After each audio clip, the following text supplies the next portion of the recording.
Welcome to my channel, Dr. Explainer. ये कहानी है दो रियासतों की जो नाम के पड़ोसी थे। उनमें इतना कड़वापन था कि कहा जाता था कि महानायक या खलनायक ही इनको एक कर सकता था। एक रियासत में मेरे और आप जैसे लोग रहते थे जिन पर लालची राजा राज करता था, जो पड़ोसी रियासत की खुशहाली से नाखुश थे। वो हर वक्त उनसे जलते रहते थे। और दूसरी रियासत में हर तरह के अनोखे और खूबसूरत जीव रहते थे जो एक दूसरे के सहारे जीते थे, न कि किसी राजा या रानी की तरह के थे। चट्टान के एक दरख्त पर एक बहुत खूबसूरत जीव रहती थी जो लगती तो लड़की जैसी थी, पर वो लड़की नहीं, एक परी थी। वो बहुत प्यारी और रहमदिल थी। उससे किसी की तकलीफ देखी नहीं जाती थी, सबकी मदद करती थी। उसका नाम था मैलेफिसेंट। एक दिन मैलेफिसेंट को छोटी परियां बताती हैं कि रियासत में एक चोर इंसान आ गया है। वो वहां जाकर कहती है, बाहर आओ। जीव कहता है, इसके करीब न जाना। तो मैलेफिसेंट कहती है कि मैं नहीं डरती, और वैसे भी मैंने आज तक कोई इंसान नहीं देखा, मैं देखना चाहती हूँ। लड़का कहता है, नहीं, वो मुझे मार डालेंगे। वैसे भी ये बहुत बदसूरत है, मुझे इनसे डर लग रहा है। मैलेफिसेंट जीव को कहती है, आप बहुत प्यारे हो। और लड़के को कहती है, तुम बदतमीज़ हो। चोरी करना जुर्म है, पर हम किसी को मौत की सज़ा नहीं देते। जल्दी बाहर आओ, इसी वक्त। लड़का बाहर आता है और अपना नाम स्टेफन बताता है। तो मैलेफिसेंट कहती है, ये तो बच्चा है। लड़का कहता है, तुम भी तो बच्ची हो। मैलेफिसेंट उससे चोरी किया हुआ पत्थर लेकर पानी में गिरा देती है। स्टेफन कहता है कि अगर मुझे पता होता कि तुम उसे गिरा दोगी तो मैं कभी वापस न करता।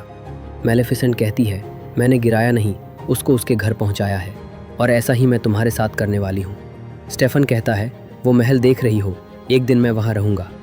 मैलेफिसेंट कहती है कि अब कहाँ रहते हो? स्टेफन कहता है, एक खेत में। मैलेफिसेंट कहती है कि तुम्हारे माँ बाप किसान होंगे। स्टेफन कहता है, वो इस दुनिया में नहीं रहे। मैलेफिसेंट उदास होकर कहती है, मेरे भी नहीं हैं। स्टेफन जाते वक्त कहता है, हम फिर मिलेंगे। मैलेफिसेंट कहती है, तुमको यहाँ नहीं आना चाहिए, यहाँ खतरा है। स्टेफन कहता है, अगर मैं ये खतरा मोल लेकर आऊँ तो क्या तुम मुझे यही मिलोगी? मैलेफिसेंट कहती है, शायद। स्टेफन मैलेफिसेंट से हाथ मिलाता है तो मैलेफिसेंट का हाथ जल जाता है क्योंकि उसने लोहे की अंगूठी पहनी होती है। स्टेफन कहता है, क्या हुआ? मैलेफिसेंट कहती है, लोहे से परियां जल जाती हैं। स्टेफन सॉरी कहकर अपनी अंगूठी उतार कर फेंक देता है। मैलेफिसेंट यही सोचती रही कि जिसके पास कुछ नहीं था उसने कैसे एक झटके में अंगूठी उतार कर फेंक दी कि दोबारा हमारे हाथ मिल पाए। ये बात उसके दिल को छू गई और वो छोटा चोर जो कीमती पत्थर चुराने आया था उससे भी ज़्यादा कीमती चीज़ चुरा ले गया। उन दोनों में अच्छी दोस्ती हो गई थी। ऐसा लगता था कि जैसे इंसानों और परियों की दूरी मिट गई हो, और आखिर ये दोस्ती धीरे धीरे प्यार में बदल गई। मैलेफिसेंट की 16वीं बर्थडे वाले दिन स्टेफन ने उसे सच्चे प्यार वाली किस किया, पर किस्मत को कुछ और ही मंजूर था। वक्त स्टेफन को लोगों की लालच और फरेब की दुनिया में ले गया, और यहाँ मैलेफिसेंट जो सबसे ताकतवर परी थी वो अपनी मूर्स रियासत की रखवालक बन गई। मैलेफिसेंट अक्सर अकेली ही रहती और स्टेफन के बारे में सोचती रहती, क्योंकि वो अभी इंसानों की लालच को जानती ही नहीं थी। अभी उसने बहुत कुछ सीखना था, क्योंकि वहाँ राजा ने मूर्स रियासत को कुचल डालने की साजिश रची थी। मैलेफिसेंट उनसे कहती है, यहाँ से चले जाओ। राजा मजाक उड़ाता है, कहता है कि मैं किसी फरफराती चिड़िया से नहीं डरता, और हुक्म देता है, उसका सर कलम कर दो। राजा को बुरी तरह शिकस्त होती है मैलेफिसेंट और उसके जीव फौज के हाथों।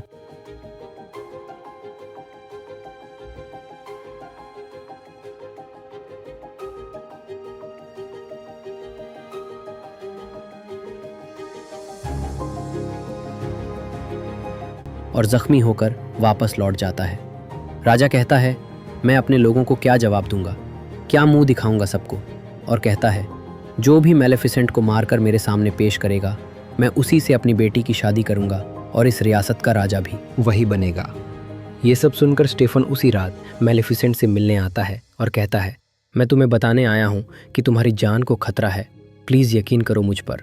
और वो दोनों बातें करने लग जाते हैं, और एक पल में सारे गिले शिकवे खत्म हो जाते हैं, और मैलेफिसेंट ने स्टेफन को माफ़ कर दिया। सब कुछ पहले की तरह हो गया। स्टेफन मैलेफिसेंट को पानी पिलाता है और मैलेफिसेंट बेहोश हो जाती है, पर स्टेफन उसको मार नहीं पाता, तो वो मैलेफिसेंट के पर काट कर साथ ले जाता है। मैलेफिसेंट को सुबह होश आता है तो वो खुद को बहुत तकलीफ में पाती है और रोती है। स्टेफन उसकी आवाज़ सुनकर उसे इग्नोर करके चला जाता है और उसके पर लेकर राजा को दिखाता है, और राजा से कहता है, मैंने आपका बदला ले लिया। राजा कहता है, तो तुमने उसे मार दिया? तुमने वो कर दिखाया जो कोई नहीं कर पाया। मेरे शेर, तुमको इसका इनाम मिलेगा। स्टेफन कहता है, मैं उम्र भर आपका वफादार रहूंगा। दूसरी तरफ मेलेफिसेंट एक छड़ी के सहारे चलने की कोशिश करती है, पर तकलीफ की वजह से चल नहीं पाती। पर वो हिम्मत करती है और उदास बैठी उस महल को देख रही होती है। सुबह एक आदमी कौवे को जाल से पकड़ लेता है, तो मेलेफिसेंट अपने जादू से कौवे को इंसान बना देती है। तो आदमी डर कर वहाँ से भाग जाता है। कौवा कहता है, ये क्या बदसूरत हुलिया बना दिया मेरा। मेलेफिसेंट कहती है, और क्या, उसके हाथों मरना पसंद करते। कौवा कहता है, कुछ कह नहीं सकता। मेलेफिसेंट कहती है, अपनी बकवास बंद करो, जान बचाई है मैंने तुम्हारी। कौवा कहता है, माफ़ करना। मेलेफिसेंट उसका नाम पूछती है। वो अपना नाम डाइवल बताता है और कहता है, मेरी जान बचाई है आपने, आज से मैं आपका सेवक हूँ, बताइए मैं क्या कर सकता हूँ आपके लिए। मेलेफिसेंट कहती है, फिर से पंछी बनो और महल में जाकर देखो क्या चल रहा है। डाइवल आकर बताता है कि स्टेफन राजा बन गया। मेलेफिसेंट गुस्से में कहती है कि उसने धोखा दिया ताकि वो राजा बन सके, और बहुत गुस्सा करती है। 1 साल बाद डाइवल महल से खबर लाता है कि बच्ची हुई है और कल बहुत धूमधाम से बच्ची का जश्न होगा। वो 3 परियां जो 2 रियासतों में अमन चाहती थी, बच्ची को विश करने जाती हैं। वहीं मेलेफिसेंट भी पहुंच जाती है। स्टेफन कहता है, तुम यहाँ क्यों आई हो? मेलेफिसेंट कहती है, वाह, मेहमान नवाजी तो आपसे सीखे कोई। सब राजा और महाराजा और जाने कैसे कैसे लोग यहाँ आए हैं, मुझे क्यों नहीं इस जश्न पे बुलाया? स्टेफन कहता है, तुम्हें बुलाना ज़रूरी नहीं समझा। मेलेफिसेंट मुस्कुराकर कहती है, मतलब मैं ठहरी बिन बुलाई मेहमान? मलका कहती है, आपने बुरा तो नहीं माना? मेलेफिसेंट कहती है, बिल्कुल भी नहीं, इसीलिए मैंने सोचा मैं भी इसे आशीर्वाद दे ही दूं। स्टेफन कहता है, नहीं, हमें तुमसे कुछ नहीं चाहिए। मेलेफिसेंट कहती है, सब कान खोलकर सुन लो, राजकुमारी सच, खूबसूरती और तहजीब की मिसाल होगी, सबको बहुत प्यारी होगी। रानी कहती है, विश करने के लिए शुक्रिया। स्टेफन कहता है, ऐसा मत करो। मेलेफिसेंट उसे चुप रहने का इशारा करती है और चरखे पर लगी पिन की तरफ देखती है और कहती है, लेकिन इसकी 16वीं बर्थडे के दिन सूरज डूबने से पहले चरखे पर लगी पिन इसकी उंगली को चुभ जाएगी और इसे मौत की नींद सुला देगी, एक ऐसी नींद जिससे वो कभी नहीं जाग पाएगी। स्टेफन कहता है, ऐसा मत करो, मैं भीख मांगता हूँ। मेलेफिसेंट कहती है, भीख अच्छी मांग लेते हो, फिर से मांगो, और उसे घुटनों पर आने का इशारा करती है। स्टेफन सबके सामने घुटनों पर बैठकर कहता है, मैं भीख मांगता हूँ। मेलेफिसेंट कहती है, अच्छा तो फिर ठीक है, राजकुमारी ज़रूर नींद से जाग सकती है, लेकिन सिर्फ सच्चे प्यार वाली किस से। ये कर्ज दुनिया के अंत तक रहेगा, इसे दुनिया की कोई ताकत बदल नहीं सकती। और वहाँ से चली जाती है। राजा स्टेफन अपने महल के सारे चरखे तोड़कर जला देता है और महल के तहखाने में दफना देता है, और अपनी बेटी की जिम्मेदारी 16 साल और 1 दिन तक उन 3 नन्ही परियों को दे देता है, जो उसे आबादी से दूर जंगल में पालेंगी। स्टेफन ने अपने आप को महल में बंद कर दिया और अपने सिपाहियों को मेलेफिसेंट को ख़त्म करने के लिए चारों तरफ भेज दिया। मेलेफिसेंट ने मूर्स रियासत के गिर्द ऐसी दीवारें बना ली थीं कि कोई इंसान फिर दोबारा उन तक ना पहुंच सके। वो 3 नन्ही परियां औरोरा को एक झोपड़ी में बहुत दूर किसी जंगल में पालने के लिए ले गईं। उस बच्ची को पालने के लिए वो भी इंसानी रूप ले लेती थी। मेलेफिसेंट औरोरा को देखकर कहती है, कितनी बदसूरत हो, तरस आता है मुझे तुम पर। बच्ची को डराती है, पर बच्ची मुस्कुरा देती है। तो मेलेफिसेंट कहती है, नफ़रत है मुझे तुमसे, और वहाँ से चली जाती है। बच्ची को पालना उन परियों के बस की बात ही नहीं होती। बच्ची रो रही होती है तो परियां कहती है, क्यों रो रही है? शायद भूख लगी है। वो उसके पास कुछ सब्जियां रखकर कहती हैं, खा लो। ये सब डाइवल देख रहा होता है। मेलेफिसेंट बच्ची को रोता देखकर कहती है, ये तीनों तो बच्ची को भूखा ही मार डालेंगी। रात को तीनों परियां सो रही होती हैं और औरोरा रो रही होती है, तो स्टेफन जाकर कहीं से दूध वाला फूल लाता है और बच्ची को पिलाता है और झूला देकर बच्ची को सुला देता है। मेलेफिसेंट अब सारा वक्त औरोरा के आसपास ही रहती है और उन तीनों परियों को तंग करती रहती है और खुश होती है। डाइवल उसे अरसे बाद खुश देखता है तो मेलेफिसेंट कहती है, मुझे इन्हें तंग करने में मज़ा आता है। दूसरी तरफ स्टेफन की करवाहट भरती गई और बदले की आग भी। वो अपनी फौज को मूर्स पर अटैक करने का हुक्म देता है। फौज मेलेफिसेंट की बनाई हुई दीवार को आग लगा देती है। मेलेफिसेंट उसी दीवार को जादू से उन पर गिरा देती है और उन सब को वहाँ से भगा देती है। स्टेफन उन सब पर गुस्सा करता है कि तुम सब निकम्मे हो। उसी वक्त उसे याद आता है कि मेलेफिसेंट को लोहे से जलाया जा सकता है। वो सब लोहार को महल में बुलाने का हुक्म देता है। दूसरी तरफ वो तीनों परियां अपनी लड़ाई में मसरूफ़ होती हैं और ऑरोरा पहाड़ी से नीचे गिर जाती है, पर मैलेफिसेंट उसको बचा लेती है। ऑरोरा मैलेफिसेंट के पास आती है तो मैलेफिसेंट कहती है, जाओ यहाँ से, मुझे बच्चे बिल्कुल पसंद नहीं। पर ऑरोरा उससे लिपट जाती है और कहती है, मुझे उठाइए। मैलेफिसेंट उसे उठा लेती है। बच्ची थोड़ी देर खेलती है, फिर मैलेफिसेंट उसे कहती है, बस अब जाओ। मौसम बदलते गए और फूलों के खिलने के साथ साथ ऑरोरा भी बड़ी हो गई। ऑरोरा अक्सर उस दीवार को देखकर सोचती कि आखिर क्या है इस दीवार के पीछे। वहाँ स्टेफन के आदमी भी होते हैं जो दीवार के इस तरफ आना चाहते हैं।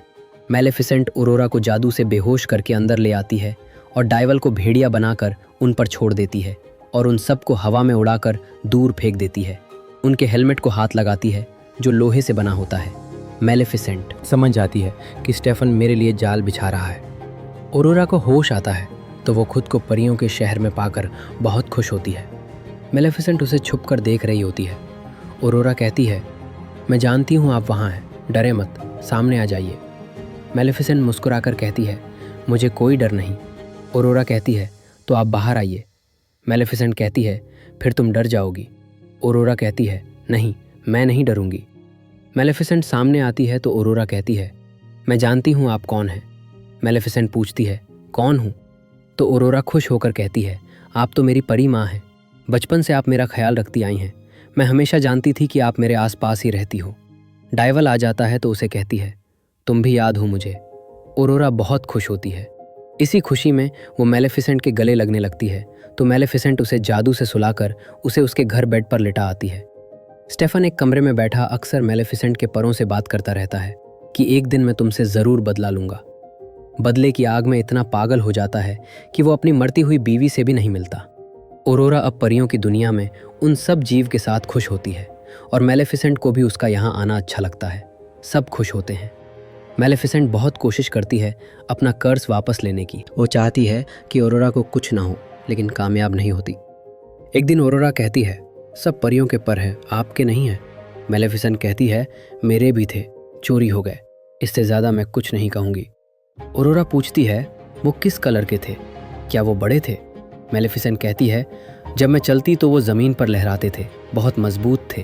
वो मुझे दूर बादलों में आसमान तक ले जाते, कभी कमज़ोर नहीं पड़े, वो मेरी ताकत थे। दूसरी तरफ स्टेफन न खुद सोता था, न अपने मुलाजिमों को सोने देता था। उनसे दिन रात लोहे के हथियार बनवाता रहता।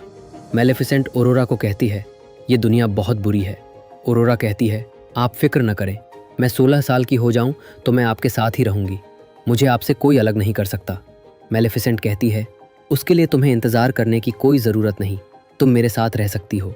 ऑरोरा बहुत खुश होती है, कहती है, मैं कल ही अपनी आंटी से इजाज़त लेकर आपके पास आ जाऊंगी। मैलेफिसेंट कहती है, तो कल मिलते हैं। ऑरोरा को घर जाते वक्त फिलिप नाम का एक लड़का मिलता है जो राजमहल का रास्ता पूछता है। ऑरोरा उसे महल का रास्ता बताती है। ऑरोरा उससे पूछती है, क्या फिर आओगे इस तरफ? फिलिप कहता है, हाँ ज़रूर। डाइवल कहता है मैलेफिसेंट से, ये लड़का कर पाएगा सच्चे प्यार की किस? मैलेफिसेंट कहती है कि सच्चा प्यार दुनिया में होता ही नहीं। ऑरोरा उन तीनों परियों से कहती है कि मैं मूस जाने की इजाज़त चाहती हूँ, वहीं उनके साथ रहना चाहती हूँ, सॉरी। तो एक परी के मुंह से निकल जाता है कि हमने 16 साल इस झोपड़ी में गुजारे, हम तुम्हें तुम्हारे बाप को देकर आज़ाद हो जाएंगी। ऑरोरा कहती है, आपने तो कहा था मेरे माँ बाप मर चुके हैं। तो परियां सब सच ऑरोरा को बता देती हैं। ऑरोरा परी माँ से कहती है, आपने मुझे बताया क्यों नहीं कि मैं श्रापित हूँ? क्या ये सच है? परी माँ कहती है, हाँ सच है। ऑरोरा कहती है, एक बुरी परी ने मुझे श्राप दिया था, मैं उसका नाम भूल गई। परी माँ कहती है, उसका नाम मैलेफिसेंट है। ऑरोरा रोते हुए कहती है, क्या वो आप ही हैं? और रोती हुई वहाँ से चली जाती है। मैलेफिसेंट डाइवल को कहती है, लड़के को ढूंढो। ऑरोरा अपने बाप के पास चली जाती है और रोती हुई गले लग जाती है। स्टेफन गुस्सा करता है, उन बेवकूफ़ परियों ने एक दिन पहले ही भेज दिया तुम्हें, और अपने सिपाहियों से कहता है, इसे ले जाओ और कमरे में बंद कर दो। फिलिप ऑरोरा से मिलने आता है तो मैलेफिसेंट उसे सुलाकर अपने साथ महल में ले जाती है। डाइवल को घोड़ा बनाकर साथ ले जाती है। ऑरोरा महल के तहखाने तक पहुंच जाती है और चरखे की पिन पर अपनी उंगली रखकर दबाती है और वही बेहोश होकर गिर जाती है। मैलेफिसेंट को रास्ते में ही पता चल जाता है कि मेरा श्राप असर कर गया है। डाइवल कहता है कि महल के अंदर गए तो वापस नहीं आ पाएंगे। मैलेफिसेंट कहती है, ये मेरी लड़ाई है, तुम जा सकते हो। डाइवल मैलेफिसेंट को अकेला अंदर नहीं जाने देता, साथ ही जाता है। स्टेफन ने मेलेफिसेंट के लिए लोहे की दीवार बनाई होती है। मेलेफिसेंट बचा बचा कर ऑरोरा के कमरे तक उस लड़के को ले आती है। स्टेफन उन 3 परियों से कहता है, देखो तुम्हारी लापरवाही से ऑरोरा का क्या हाल हुआ। परियां कहती हैं, सो रही हैं, सच्चे प्यार वाली किससे जाग जाएगी। स्टेफन कहता है, सब बकवास है, कोई सच्चा प्यार व्यार नहीं होता, ये सब कहानियों में होता है। गुस्सा करके वहाँ से चला जाता है। इतने में मेलेफिसेंट उस लड़के को कमरे के बाहर गिराती है। परियां उसे ऑरोरा के पास ले जाकर कहती हैं, तुम किस करो, ये जाग जाएगी। फिलिप किस करता है, पर ऑरोरा नहीं जागती। परियां लड़के को बाहर छोड़ने जाती हैं तो मेलेफिसेंट ऑरोरा से जाकर माफ़ी मांगती है कि मुझे माफ़ कर दो, मैं अंधी हो गई थी बदले और नफ़रत की आग में। ऑरोरा मेरी बेटी, तुमने मुझे सच्चे प्यार का मतलब समझाया और मैंने आज उस प्यार को खो दिया। और रोते हुए ऑरोरा को किस करती है। मेलेफिसेंट जाने लगती है तो ऑरोरा परी माँ कहकर आवाज़ देती है। डायवल कहता है, ये है सच्चा प्यार। स्टेफन को सिपाही बताता है कि मेलेफिसेंट महल में आ गई है। मेलेफिसेंट और ऑरोरा मूर्स देश जाने के लिए महल से निकल रहे होते हैं तो मेलेफिसेंट पर लोहे का बना हुआ जाल डाल देते हैं। मेलेफिसेंट जल रही होती है और वो सिपाही ऑरोरा को भी पकड़ लेते हैं तो मेलेफिसेंट डायवल को जादू से ड्रैगन बना देती है। डायवल जाल को उतार देता है। मेलेफिसेंट ऑरोरा से कहती है, भागो यहाँ से। मेलेफिसेंट के गिर्द लोहे की दीवार बनाकर उसे स्टेफन मारता है और लोहे की चेन से पकड़कर कहता है, कैसा लगता है ऐसी परी होना जिसके पर कट चुके हों, जिसकी इस दुनिया में कोई जगह ना हो। ऑरोरा को महल में मेलेफिसेंट के पर नजर आते हैं तो वो उन परों को आज़ाद कर देती है। वो पर उड़कर मेलेफिसेंट से खुद ही जुड़ जाते हैं। ऑरोरा खुश होती है मेलेफिसेंट को परों में देखकर। सब मेलेफिसेंट पर अटैक करते हैं। मेलेफिसेंट डायवल को आज़ाद करवाती है और वहाँ से निकलने की कोशिश करती है तो स्टेफन उसके पाँव में चेन डाल देता है। मेलेफिसेंट चेन और स्टेफन को लेकर बाहर निकल जाती है और स्टेफन को छत पर गिराकर अपनी चेन खोलती है और स्टेफन को मारने लगती है तो कहती है, जाओ, छोड़ दिया। मेलेफिसेंट जाने लगती है तो स्टेफन फिर पीछे से अटैक कर देता है तो मेलेफिसेंट उसे साथ ही लेकर उड़ जाती है और स्टेफन गिरकर मर जाता है। मेलेफिसेंट ने दीवार गिरा दी और अपना ताज भी उतार दिया और मूर्स में खुशियाँ लौट आईं। बस यही नहीं, उसने अपना ताज ऑरोरा को पहना दिया। अब 2 रियासतें एक हो चुकी थी, किसी नायक या खलनायक की वजह से नहीं, बल्कि वो नायक और खलनायक दोनों थी और उसका नाम मेलेफिसेंट था। तो ये थी आज की वीडियो। आप सबको मेलेफिसेंट कैसी लगी कमेंट सेक्शन में लाजमी बताएं और मज़ेदार दिलचस्प मूवीज़ के लिए चैनल को सब्सक्राइब करें और बेल आइकन को प्रेस करें ताकि हर आने वाली वीडियो आप तक पहुंच सके।